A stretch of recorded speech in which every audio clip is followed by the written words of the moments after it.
Asa naman po ka naglaag tire. Dapo tong kuan. Grabe tinawaw.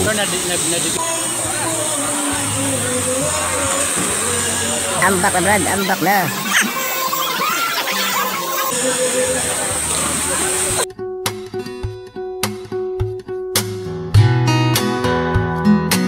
Kung kami gani mulaag, panigurado, dili gyud na mahalon nga lugar. Wala ko mi kwarta, buwang. Gintugdan is part of La Carlota. So from San Carlos City, punta ka dito, takbong pogi, 3 hours.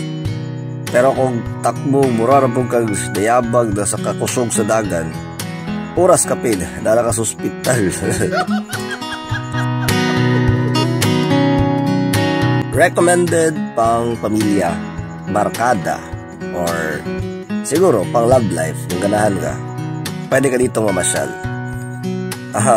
Pwede po kung kuwan ka, daki mga tago-tago dira, pwede ka diri. Ayaw taglo, good.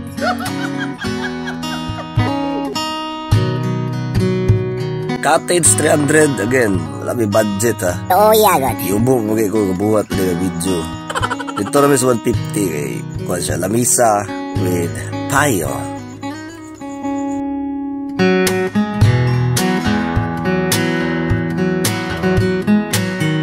Between inland and in this area, mas malamig yung inland and well developed. Dito, hindi naman siya ganoon kalamig, but in a way na malamig pa rin.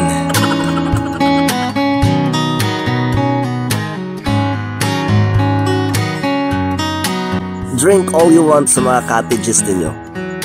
Manigarilyo pwede, basta't wag na wag ka lang magtatagay at manigarilyo malapit sa public area kung saan marami ang naliligo. Tagay sa akin, tugnaw kayo ya. Kurong karon.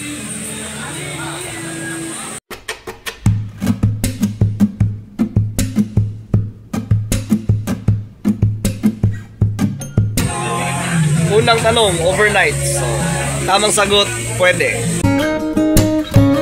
Hindi ko alam ang price range ng mga rooms nila dito, pero yes, overnight is very much positive.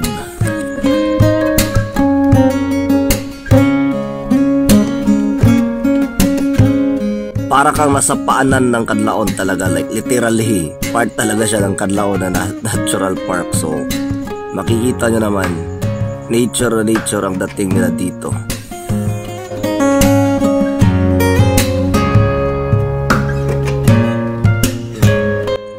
Magdala ng swimming gear and that's it. May bentang baboy dito per kilo, fresh na isda, tsaka nakakita din kami ng malalaking squid, binibenta lang dito. So, gasolina, swimming gear, yun. Basa di ka. Wing, wala na. O gaksas dili ya. 1, 2,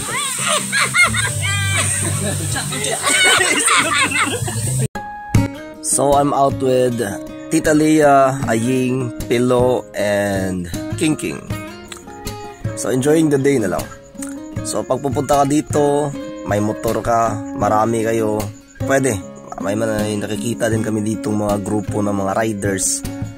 Bikers, siguro sa malapit ka mag-start kasi 3 hours na sa motor eh. So kung biking, well, siguro. That's it mga dodong. Bye-bye.